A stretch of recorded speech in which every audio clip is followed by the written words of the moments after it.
Okay, तो अभी हम लोग देखने वाले हैं कि अगर हम लोग के पास 1 किलो लोहे का टुकड़ा रखा हुआ है, यहाँ पे 1 किलो लोहा है, तो उस लोहे में इलेक्ट्रॉन, प्रोटॉन और न्यूट्रॉन होंगे। तो जो उसमें इलेक्ट्रॉन रहने वाला है, उस इलेक्ट्रॉन का मास कितना आने वाला है, ये देखने वाले हैं। ठीक है, मतलब मास ऑफ इलेक्ट्रॉन 1 किलो लोहे में जो इलेक्ट्रॉन है वो कितने कंट्रीब्यूशन दे रहे हैं मास में, ये देखने वाले हैं। ठीक है, तो ये हमारे पास क्वेश्चन है, calculate total mass of electron present in 1 kg of iron. उसमें हम लोग को दिया atomic number of iron, atomic mass of iron और एमई मतलब मास ऑफ वन इलेक्ट्रॉन, ये दिया हुआ है। तो इसको सॉल्व करने के लिए हम लोग मोल कॉन्सेप्ट का यूज करते हैं और देखते हैं कितना आता है। तो सपोज जैसे मेरे पास ये लोहे का टुकड़ा है, ये है 1 किलोग्राम आयरन, मतलब 1000 ग्राम, 1000 ग्राम है। ठीक है, इस 1000 ग्राम में सपोज ये एक छोटा सा एटम है, एक छोटा सा आयरन का एटम है। उस एटम का जो एटॉमिक नंबर होता है वो 26 होता है, ये हम लोग को पता है। मतलब आयरन का जो एटॉमिक नंबर 26 है, इससे ये पता चलता है कि उसमें कितने सारे प्रोटॉन्स हैं। मतलब जितना एटॉमिक नंबर होता है उतने ही नंबर ऑफ प्रोटॉन होते हैं। मतलब इसमें इस छोटे से एटम में 26 प्रोटॉन रहने वाले हैं। और क्योंकि लोहे का टुकड़ा ऐसे ही रखा हुआ है, मतलब ये न्यूट्रल है, तो जितने उसमें प्रोटॉन होंगे उतने ही उसमें इलेक्ट्रॉन भी होंगे।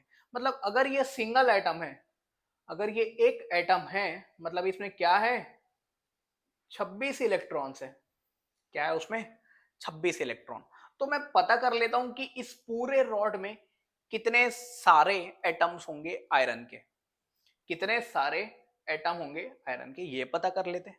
और अगर ये पता कर लिए तो उसको मल्टीप्लाई कर देंगे 26 से, क्योंकि एक एक एटम में 26 है, तो टोटल एटम में कितने हैं, 26 से मल्टीप्लाई कर देंगे। तो मेरे को पता चल जाएगा कि टोटल कितने सारे इलेक्ट्रॉन है। और मेरे को पता है कि एक इलेक्ट्रॉन का मास कितना होता है, ये होता है। तो उसको जब पूरे इलेक्ट्रॉन पता चल गए तो उसके मास से उसको मल्टीप्लाई कर देंगे, तो टोटल इलेक्ट्रॉन का मास भी आ जाएगा। तो चलो स्टार्ट करते हैं। ठीक है, स्टार्ट करते हैं कि एक एटम में यहाँ होता है 26 इलेक्ट्रॉन। ठीक है, मतलब one atom is equal to 26 electrons. उसके बाद दिया है एटॉमिक मास ऑफ आयरन। इसका मतलब क्या होता है समझते हैं। Atomic mass of iron 56 you. ठीक है, इस यू का मतलब ये होता है, ये बताता है 56 ग्राम होंगे। क्या होंगे, 56 ग्राम होंगे 1 मोल में, पर मोल। तो यू को हम लोग डायरेक्टली लिखते हैं ग्राम पर मोल। ठीक है, इसका मतलब ये होता है कि 1 मोल अगर आयरन होगा ना तो उसमें 56 ग्राम होंगे। और ये मोल क्या बताता है, ये मोल बताता है एवोगैड्रो नंबर। एवोगैड्रोस नंबर जो कितना होता है 6 पॉइंट लगभग 0.22 इंटू 10⁻23 एटम्स।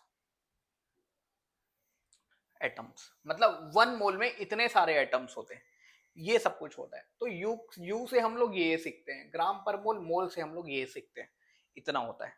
ठीक है, अब मतलब अगर 1 मोल होता तो उसमें 56 ग्राम होते। क्या बोला मैंने, मैंने बोला कि अगर 1 मोल होता तो उसमें 56 ग्राम होते। पर हमारे पास कितना है, हमारे पास तो पूरा का पूरा 1000 ग्राम है। 56 ग्राम नहीं है, हमारे पास 1000 ग्राम है। तो इसका मतलब अगर मेरे पास 1000 ग्राम है तो उसमें कितने मोल हो गए, ये 56 नीचे आया और 1000 से मल्टीप्लाई हो गया, इतने मोल। तो मेरे पास टोटल इतने सारे मोल है, कितने, 1000/56 मोल है। ठीक है, और 1 मोल में कितने सारे एटम्स होते हैं, 1 मोल में इतने सारे एटम्स होते हैं, इतने सारे। मतलब टोटल अगर मैं एटम्स पे जाऊं, टोटल आयरन के एटम्स कितने होंगे इसके अंदर, तो वो कैसे निकलेगा, 1000/56 इंटू ये Avogadro number 6.0 into 10⁻23 atoms of iron. इतने सारे आयरन एटम होंगे। पर मेरे को इलेक्ट्रॉन पे जाना है। तो अभी मैं बोला कि जो एक एटम होगा, कहा गया जो एक एटम होगा उसके पास 26 इलेक्ट्रॉन होंगे। तो इतने सारे एटम में कितने इलेक्ट्रॉन होंगे? एक एटम में 26 इलेक्ट्रॉन। तो इतने सारे एटम में मल्टीप्लाई बाय 26। तो अब मैं चला गया टोटल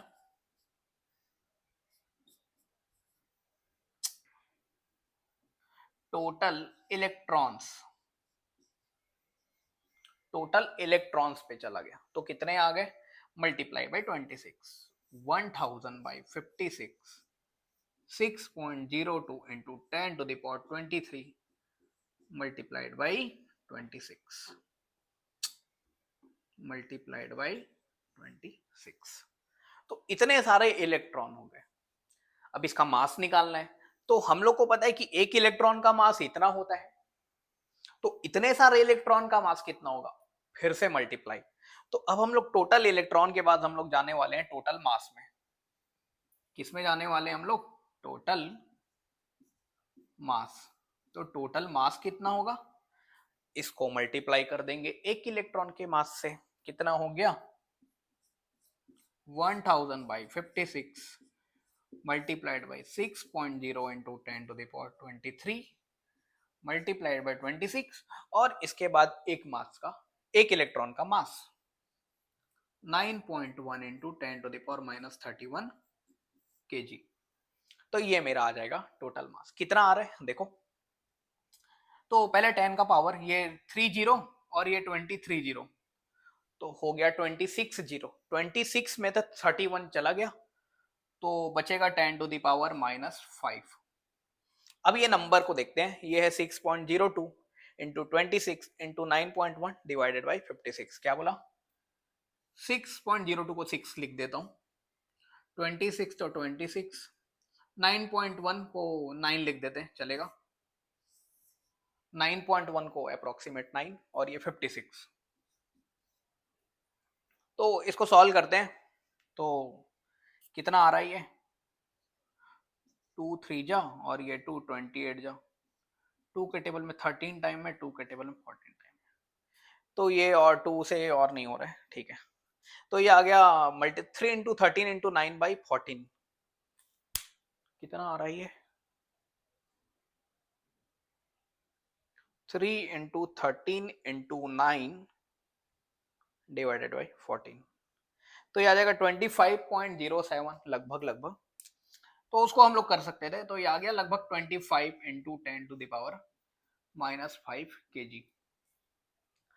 ये माइनस 5 को हम लोग ऐसे लिखते हैं, ये केजी में है तो उसको छोटा ग्राम में कन्वर्ट कर लेते हैं। तो इसके 3 जीरो उसके साथ चले जाएंगे, तो ये 5 में से हो जाएगा 2 और ये बचेगा ग्राम। ये क्या बचेगा?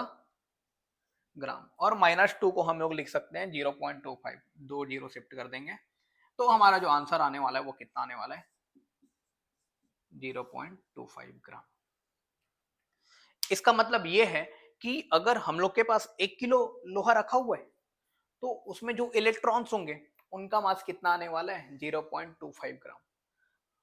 मतलब 1 ग्राम भी नहीं आ रहा है, मतलब 1000 में से 1 ग्राम भी नहीं आ रहा है। मतलब इलेक्ट्रॉन का मास बहुत कम होता है।